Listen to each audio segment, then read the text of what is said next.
শুভেচ্ছা। বাঙালিয়ানার শায়নহের সংবাদে স্বাগত। শুরুতেই শুনে নিচ্ছি সংবাদ শিরোনাম। রাজনীতিবিদদের দূরে ঠেলে দিয়েছিল তৃণমূল কংগ্রেস, গ্রামারাজ প্রার্থী খোঁজাতেই চূড়ান্ত বিপর্যয়। দেশে নিষিদ্ধ নিকোটিন পাউচকে কর কাঠামোয় এনে দেওয়া হলো বৈধতা। রীতিমতো কারখানার অনুমোদন দিয়ে রেখেছে অন্তর্বর্তী সরকার। বড় দল হওয়ার চেষ্টায় রেজিমেন্টেড সংগঠন জামায়াতে ইসলামীতে বিশৃঙ্খলা, সবাই হতে চায় নির্বাচিত প্রতিনিধি। এবার অন্যান্য সংবাদের সঙ্গে বিস্তারিত।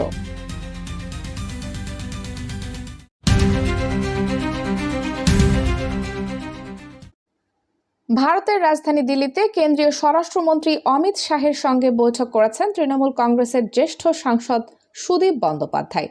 13 জন শনিবার হওয়া এই বৈঠকের আগে তিনি কেন্দ্রীয় মন্ত্রী ভূপেন্দ্র যাদবের সঙ্গেও আলোচনা করেন। শনিবার দুপুরে দিল্লির মতিলাল নেহরু মার্গে যাদবের বাসভবনে যাওয়ার সময় তার সঙ্গে ছিলেন বিদ্রোহী তৃণমূল সাংসদ শতাব্দী রায়। এই বৈঠকের কয়েক ঘন্টার মধ্যেই তৃণমূলে আরও বড় ধাক্কা আসে। দলের জ্যেষ্ঠ নেতা ও সাবেক মন্ত্রী মানস ভুঁইয়া দল থেকে পদত্যাগ করেন। 74 বছর বয়সী এই নেতা ভারতীয় সংবাদ মাধ্যম এনডিটিভিকে বলেন, চলমান সংকট নিয়ে তিনি অসন্তুষ্ট, তবে পরবর্তী পদক্ষেপ সম্পর্কে কিছু জানাননি। এই ঘটনাগুলোকে ঘিরে তৃণমূল কংগ্রেসের অভ্যন্তরীণ অস্থিরতা নিয়ে নতুন করে রাজনৈতিক জল্পনা শুরু হয়েছে। আগামী সোমবার বিদ্রোহী 20 জন তৃণমূল সাংসদ লোকসভার স্পিকার ওম বিরলার সঙ্গে বৈঠক করবেন। ওই বৈঠকে তারা পৃথক গোষ্ঠী গঠনের দাবি জানাবেন এবং মূল তৃণমূলের বাইরে আলাদা আসন বরাদ্দের আবেদন করবেন। বিশেষজ্ঞরা বলছেন, শেষ কয়েক বছরে তৃণমূল কংগ্রেস পেশাদার রাজনীতিবিদরে চূড়ান্ত অবহেলা শুরু করেছিল। সে জায়গায় চূড়ান্ত গুরুত্ব পেতে শুরু করেছিলেন নাটক সিনেমায় কাজ করা অভিনেতা অভিনেত্রীরা। সবসময় চলতি ভাষায় এই নটনটি পরিবেষ্টিত অবস্থায় থাকতেন মমতা আর তার ভাতৃর পুত্র অভিষেক। ফলে রাজনীতিবিদরা দুর্বল হয়ে পড়ে। তৃণমূল নির্বাচনে হারতেই সবার আগে পিঠ টান দেন এই গোষ্ঠীর অরাজনৈতিক মানুষেরাই। আবার তৃণমূলের সব কর্মসূচি ঠিক করে দিত একটি কর্পোরেট প্রতিষ্ঠান। রাজনৈতিক সিদ্ধান্ত নিতেন এই প্রতিষ্ঠানের বেতনভোগ কর্মচারীরা। এমনকি রাজনীতিবিদরাও ধর্ণা দিতেন এদের কাছে।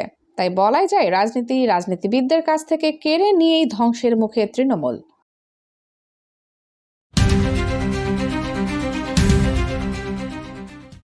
বাংলাদেশে প্রথমবারের মতো আনুষ্ঠানিকভাবে জাতীয় কর কাঠামোর আওতায় আসতে যাচ্ছে নিকোটিন পাউচ ও হিটেড টোবাকো পণ্য।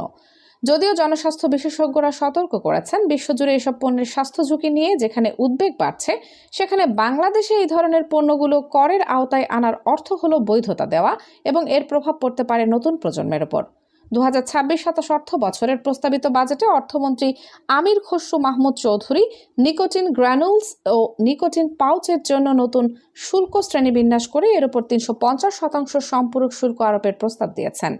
নতুন করে বিস্তার পেতে যাওয়া নিকোটিনজাত পণ্যের উপর নিয়ন্ত্রণ জোরদারের লক্ষ্যে অন্তর্বর্তী সরকার তামাক নিয়ন্ত্রণ আইনের সংশোধনী অনুমোদন করার কয়েক মাস পর এই প্রস্তাব এলো। তামাক বিরোধী সংগঠনগুলো ও বিশেষজ্ঞরা বলছেন, সরকার একদিকে নিকোটিন পাউচকে ক্ষতিকর উল্লেখ করে আমদানি নিরুৎসাহিত করতে চাইছে, অন্যদিকে কর কাঠামোর আওতায় এনে কার্যত এগুলোকে বৈধ বাণিজ্যের পণ্যের স্বীকৃতি দিচ্ছে। অন্তর্বর্তী সরকারের আমলে নারায়ণগঞ্জে নিকোটিন পাউচ উৎপাদন কারখানা স্থাপনের জন্য ফিলিপ মরিস বাংলাদেশকে অনুমোদন দেওয়ার পর বিতর্ক আরও তীব্র হয়। $58,20,000 প্রাথমিক বিনিয়োগে স্থাপন করা হবে কারখানাটি।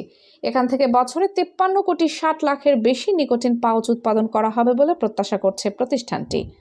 আর বাজার হবে মূলত বাংলাদেশ।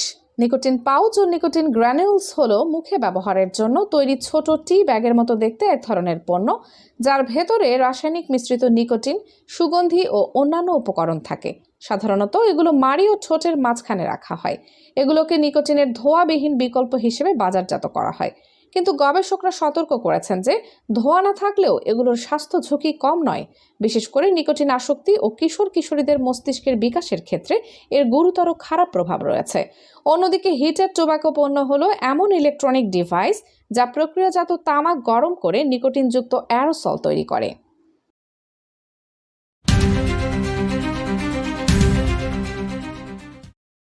জামায়াতে ইসলামীর গঠনতন্ত্র অনুযায়ী তাদের কেউ দলীয় পদ বা নির্বাচনে প্রার্থী হওয়ার আগ্রহ প্রকাশ করতে পারবেন না। করলে তা অযোগ্যতা হিসেবে বিবেচিত হবে। প্রতিষ্ঠার পর প্রায় 80 বছর দলটির নেতাকর্মীরা তা মেনে চললেও 24-এর গণ অভ্যুত্থানের পর বেশ কিছু নেতার মধ্যে এই নিয়ম ভাঙার ঘটনা ঘটেছে। সাংগঠনিক নিয়ম অমান্যের ফলে বড় দল হয়ে উঠতে চাওয়া জামায়াতের মধ্যে বিশৃঙ্খলা দেখা দিতে শুরু করেছে। ত্রয়োদশ জাতীয় সংসদ নির্বাচনে দলীয় নির্দেশ অমান্য করায় জামায়াতের 3 প্রার্থীকে বহিষ্কার করা হয়েছিল। সুনামগঞ্জ ও নরসিংদী জেলা কমিটি বিলুপ্ত করে সব নেতাকে শাস্তি দেওয়া হয়। তারপরও আসন্ন স্থানীয় সরকার নির্বাচনে দল সমর্থিত প্রার্থী হওয়ার আগ্রহ প্রকাশ করে লবিং করছেন তৃণমূলের নেতারা। জামায়াত এত বছর ছিল একটি ক্যাডার ভিত্তিক রেজিমেন্টের দল। 24-এর গণ অভ্যুত্থানের পর আওয়ামী লীগ রাজনীতিতে না থাকায় প্রধান 2 দলের একটিতে পরিণত হয়েছে জামায়াত। এতে দলটির দ্রুত ও অস্বাভাবিক বৃদ্ধি হয়েছে। নির্বাচনে জয়ী হওয়ার সম্ভাবনা তৈরি হয়েছে। ফলে অতীতে জামায়াত থেকে নির্বাচনে অংশগ্রহণে আগ্রহী মানুষ কম থাকলেও এখন তা বাড়ছে। এতে বিদ্রোহী প্রার্থী ও দলীয় অনুশাসন ভাঙার প্রবণতা বাড়ছে। জামায়াত আগের মতোই ক্যাডার ভিত্তিক দল থাকলে ক্ষমতায় যেতে পারবে না, আবার ক্ষমতায় যেতে সবার জন্য দল উন্মুক্ত করলে আদর্শিক দল থাকতে পারবে না বলে মনে করছেন বিশ্লেষকরা। বাজার দখল নিয়ে বিএনপির সঙ্গে জামায়াতের মারামারি, আধিপত্য বিস্তারের জন্য সংঘর্ষ হচ্ছে। এগুলো প্রচলিত দলে পরিণত হওয়ার লক্ষণ। আবার আগের বৈশিষ্ট্য ধরে রাখতে গেলে ছোট দল হয়ে থাকতে হবে, ক্ষমতায় যেতে পারবে না। জামায়াত এই টানাপোড়েনের মধ্যে পড়েছে। এবার শুনে নিচ্ছি ফিফা বিশ্বকাপের খবর।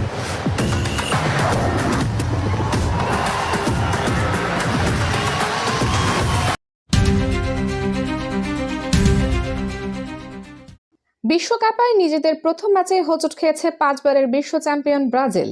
বি গ্রুপে মরক্কোর বিপক্ষে 1-1 গোলে ড্র করে মাঠ ছেড়েছে সেলেসাওরা। প্রথমার্ধে চরম চেনা ছন্দহীনতা ও স্নায়ুচাপে ভুগলেও দ্বিতীয়ার্ধে খোলস ছেড়ে বেরিয়ে আসে ব্রাজিল। বিশেষ করে আক্রমণভাগে দুর্দান্ত খেলেছেন ভিনিসিয়াস জুনিয়র। মূলত তার একক নৈপুণ্যই শেষ পর্যন্ত ড্র নিয়ে মাঠ ছাড়ে দলটি। আগামী 21 জুন নিজেদের দ্বিতীয় ম্যাচে হাইতির মুখোমুখি হবে ব্রাজিল। এদিকে সি গ্রুপের ম্যাচে হাইতিকে 1-0 গোলে হারিয়েছে স্কটল্যান্ড। 28 মিনিটে জন ম্যাকগিনের করা একমাত্র গোলে 36 বছর পর বিশ্বকাপে প্রথম জয়ের স্বাদ পেল স্কটিশরা। এই জয়ের ফলে 3 পয়েন্ট নিয়ে গ্রুপের শীর্ষে রয়েছে স্কটল্যান্ড। 1 পয়েন্ট নিয়ে মরক্কো ও ব্রাজিল যথাক্রমে দ্বিতীয় ও তৃতীয় স্থানে এবং কোনো পয়েন্ট না পেয়ে তলানিতে রয়েছে হাইতি। আরেক ম্যাচে নিজেদের গোলপোস্টের সামনে নিখুঁত দেয়াল তুলে দাঁড়িয়েছিল অস্ট্রেলিয়া। একের পর এক আক্রমণ করেও অস্ট্রেলিয়ার জালে বল জড়াতে পারেনি তুরস্ক। 2-0 গোলে অস্ট্রেলিয়ার জয় হলো। গোল করেছেন নেস্তোরি ইরানকুন্ডা ও কনর মেটকাফ। এবার শুনে নিচ্ছি বাঙালিয়ানার বাণিজ্য সংবাদ।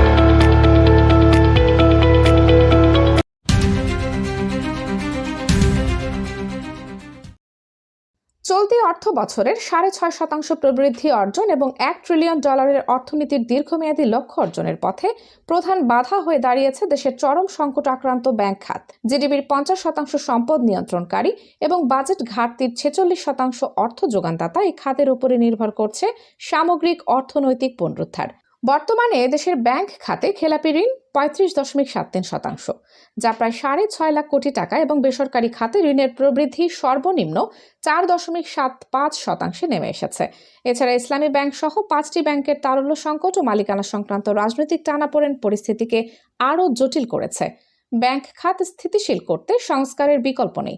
তবে বাজেটে ব্যাংক পরিচালনায় রাজনৈতিক হস্তক্ষেপ বন্ধের কথা বলা হলেও নির্বাচনী ইশতেহার অনুযায়ী স্বাধীন অর্থনৈতিক সংস্কার কমিশন গঠনের কোনো সুনির্দিষ্ট রূপরেখা বা সময়সীমা উল্লেখ না থাকায় টেকসই সমাধান নিয়ে শঙ্কা রয়ে গেছে।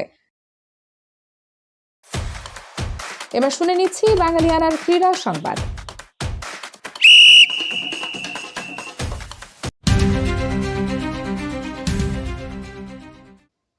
বাংলাদেশের নারী টি-20 বিশ্বকাপ শুরু। নেদারল্যান্ডসের বিপক্ষে ম্যাচ দিয়ে আজ নারী টি-20 বিশ্বকাপ অভিযান শুরু করেছে বাংলাদেশ দল।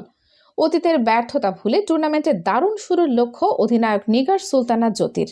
2014 সালের পর এটি টাইগ্রেসদের 7ম বিশ্বকাপ হলেও 25 ম্যাচে জয় এসেছে মাত্র 3টিতে। সাম্প্রতিক ফর্ম ও প্রস্তুতি ম্যাচের হার সত্ত্বেও ইংল্যান্ডের ব্যাটিং সহায়ক কন্ডিশনে রান খরা কাটাতে আশাবাদী অধিনায়ক। প্রথমবার বিশ্বকাপ খেলতে আসা ডাচদের সমীহ করে জ্যোতি বলেন, এই কন্ডিশনে তারা দুর্দান্ত দল। টাইগ্রেসদের ব্যাটিংয়ে এবার অন্যতম ভরসা তরুণ ওপেনার জুয়াইরিয়া ফেরদৌস, যার সাম্প্রতিক ছন্দ দলের জন্য ইতিবাচক সূচনা এনে দেবে বলে বিশ্বাস কোচের। উল্লেখ্য, আজ ফুটবল বিশ্বকাপেও জাপানের বিপক্ষে মাঠে নামছে নেদারল্যান্ডস। বাঙালিয়ানার শানহে সংবাদ শেষ হলো। ধন্যবাদ।